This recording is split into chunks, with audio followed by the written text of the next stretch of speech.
guys, welcome back to Choose Your Own Path. So you know what, today we are doing a little bit of a late video because I wanted to show you this before it's done, show you what I'm doing. So let me just show you. Here is our first time doing a full helmet on our Ender 3 Pro.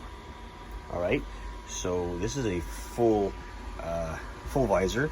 It might be a bit tiny in the inside because I probably could have made it a bit bigger, but that's fine because you know what, I like my helmets being basically for show. It's not like I'm wearing the things every day, whatever, you know. It kind of be odd, but the stringiness now, okay, so here's the problem is this is wood filament.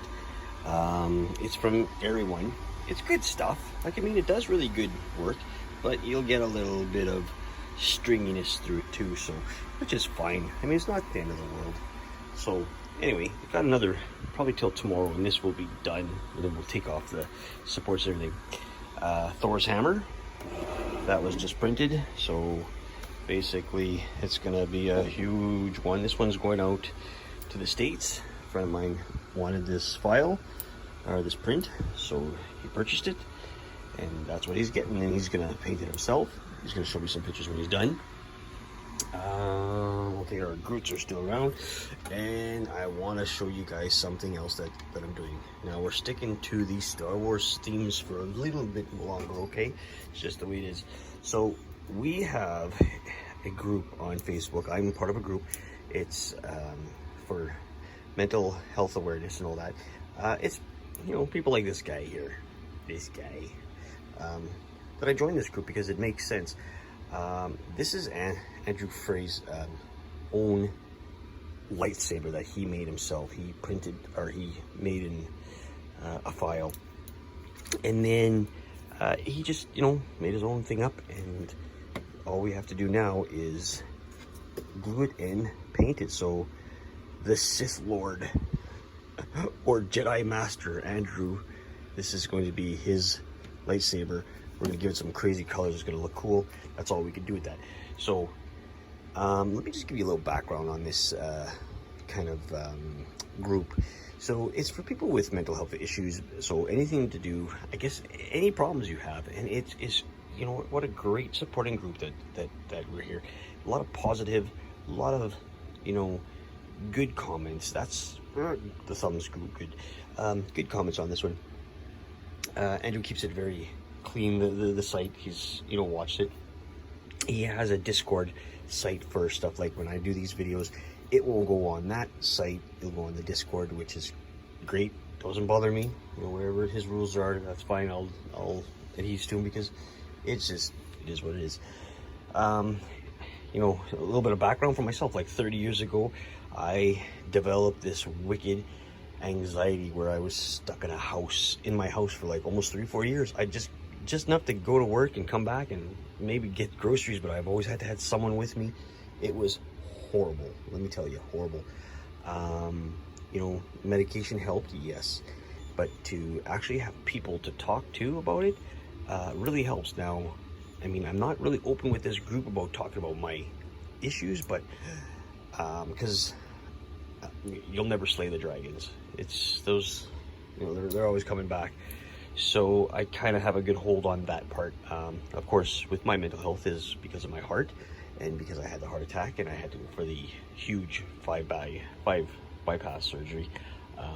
You know, anytime I need somebody to talk to or let know what's going on, they are willing to listen, and you know what, that's awesome. So great group to be with.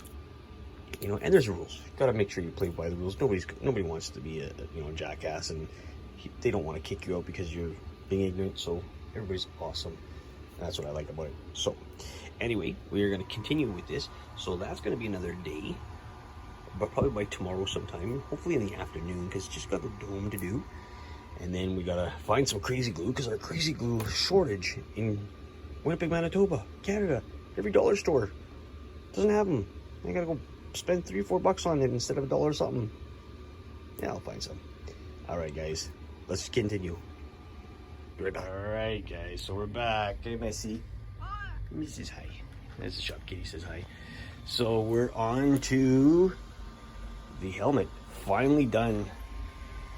2 days, 21 hours and 4 minutes it took to do the full helmet. All right, that's pretty cool. We added up. We put some primer on our pieces, so that's just drying. Back to the key. And what we're gonna do, we gotta take this bad boy off. So I'm gonna set you down, and we're gonna get at that. All right.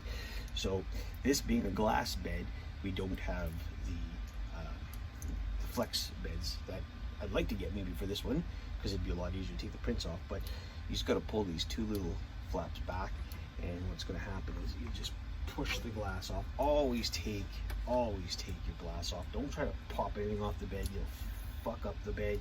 You'll be sorry. You'll never want to do that again. Once you have it here now, what you can do is put it down. Get yourself a scraper. And just kind of, without breaking anything, find a spot and start getting it out. But don't chip into it like I was doing this. I wasn't chipping into it, so don't do that. Okay, once you got a piece out, you can start tearing out the supports. We opted to use the support blocker, which is on the Cura settings. You can actually take supports out. So what I'm going to show you here, ooh, look at that here. So just for now, I'm not going to worry about the plate. I'll clean that up, put that back on here, even shut off, just for noise wise, shut it off. All right, so what we want to do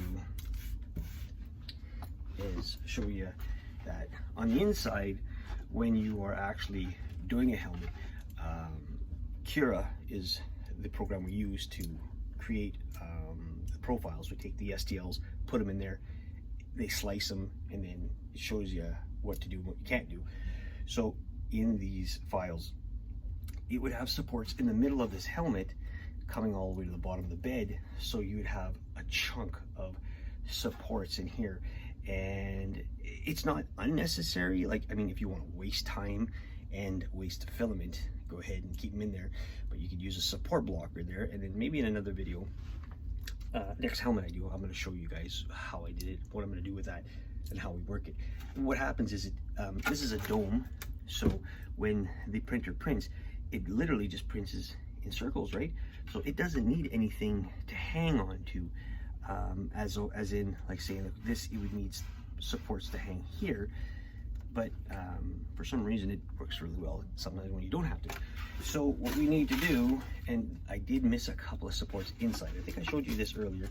What happened was all that string in there was a chunk of supports, just enough that I didn't see it till after. I always have to check 3 times. Is it will still try to build the supports if you miss a little bit, and that's why that's all this stringing in here. That's why there's like crap in there, but we can clean that up. Also, there is a way to prevent a lot of the stringing. So let me clean it up and show you what it looks like. So at 93%, this is the head it'll fit. What does it feel like, Jaden? Smells weird. What did he say? Smells weird. It smells weird, she says. Okay, so can you take it off for me? And then we'll see. You gotta have a pretty small head like that little girl. Because otherwise, that guy's head, that wouldn't fit it. He's got too much brains in his head. All right, so we cleaned it up, and now we need to sand it and prime it, guys. So after a good hour of sanding our Stormtrooper helmet, all right, so we tried to sand out all the lines. You can see that in there. And then I just wiped it down with a wet cloth. So we're gonna try this again. We didn't do it properly. I'm gonna say as properly as we should have done it. We're gonna use some resin that we've had left over. And we are basically gonna cover the whole helmet with it again. And then we're gonna let it sit. And then we're gonna sand it down, all right? And we'll do a sanding job on it and see what it looks like. And then we're gonna do this one properly. We're gonna add probably more than just 1 coat of resin this time. because this is a full helmet. It's a kid's helmet, I guess you could say. One thing you want to do is you want to make sure that if you're going to put it in these little corners, that you don't let it pile up in there, because it's just a lot harder to sand after. And you want to get it pretty much even. Wear protective gear. I'm not touching any of this resin this time, just this piece. And what I'm gonna do is I got it on a Lazy Susie, or Susan, whatever you want to call her. And all I'm gonna do is let it flow on top of here. Start from the top and then pull it down. And what this will do is it'll get in between the lines, the layer lines that are on the print, and it will allow it to dry.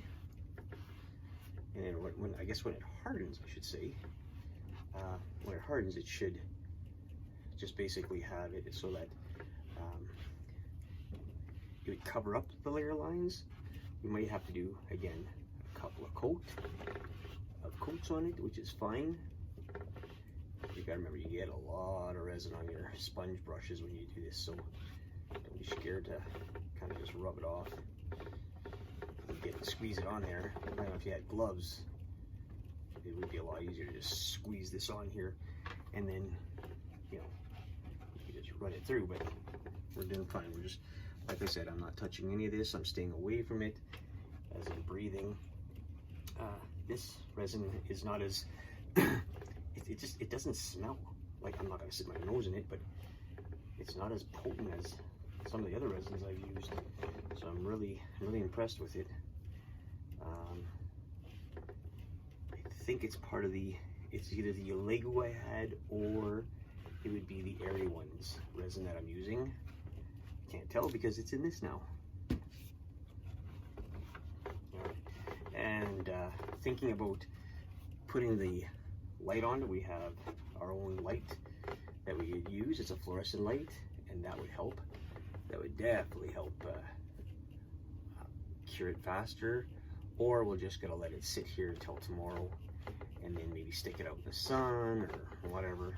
Because if you don't cure, well, it just takes a lot longer if you don't help it cure by having a proper curing station, which I don't have right now. I have one for smaller prints, which is fine if I'm doing stuff. But this would be a bit too big to throw in harder machines.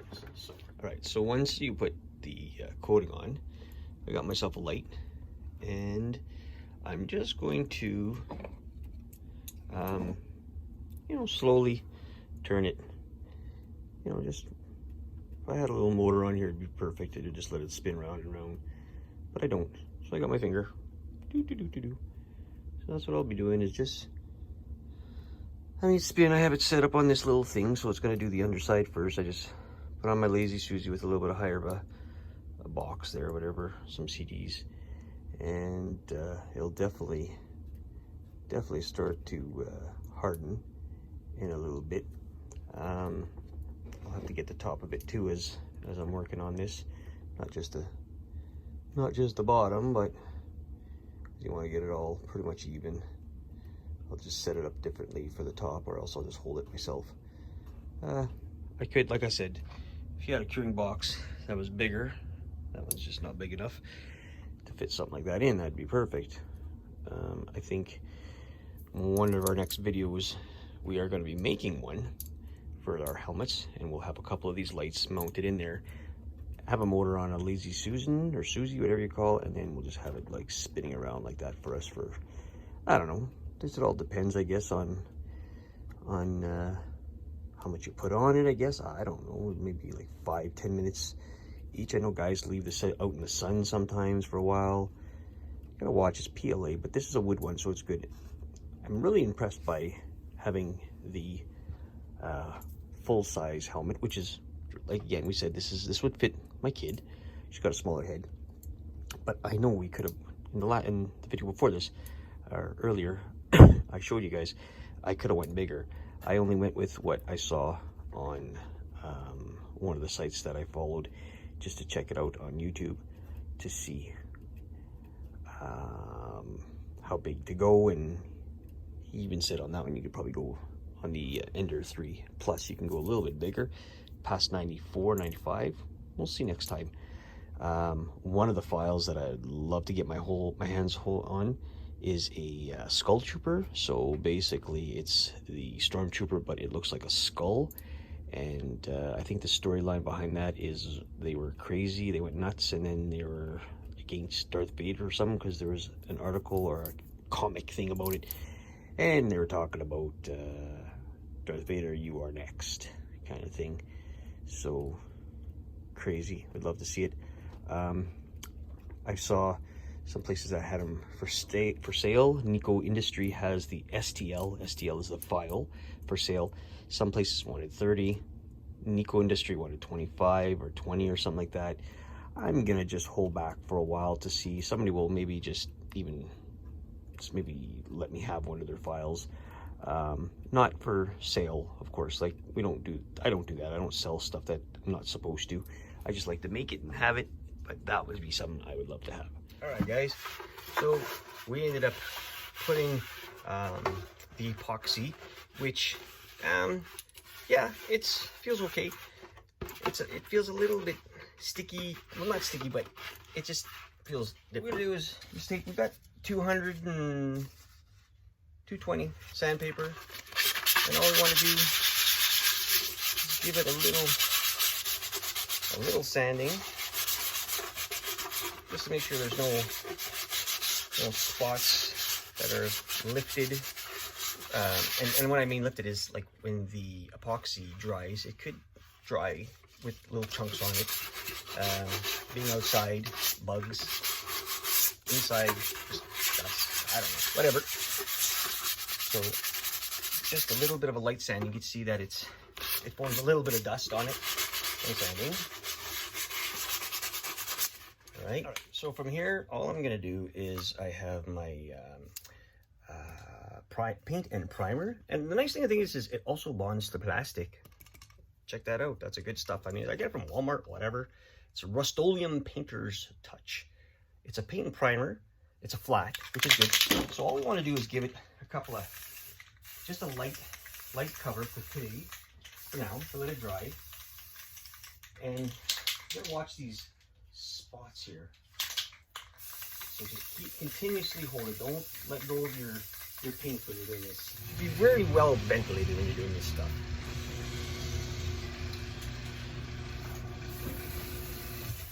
You can see that I was a good distance away when I'm putting this on. That's because I don't want, this time I don't really want any runs coming down. I don't want to put this on too heavy.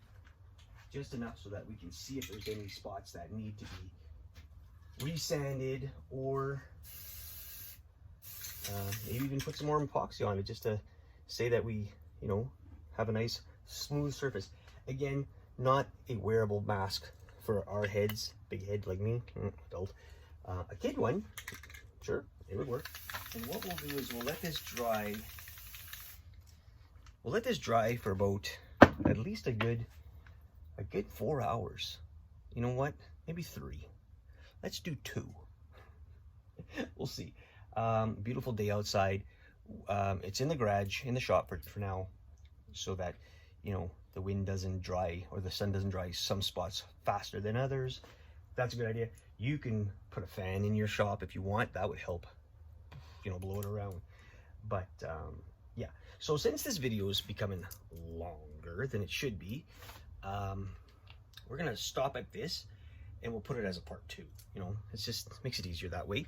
And then we got the painting of the actual painting. Now, this white is actually a good white for the Stormtrooper helmet itself, but then there's still some black areas that you want to put on, some weathering, maybe some damage if you want to make it look like he's been shot or something evil looking. You can do whatever you want. It's your helmet, my helmet. Do whatever the hell you want. So, all right, guys, stay tuned for part 2. Remember, if I could do it, you can do it. Choose your path. All right.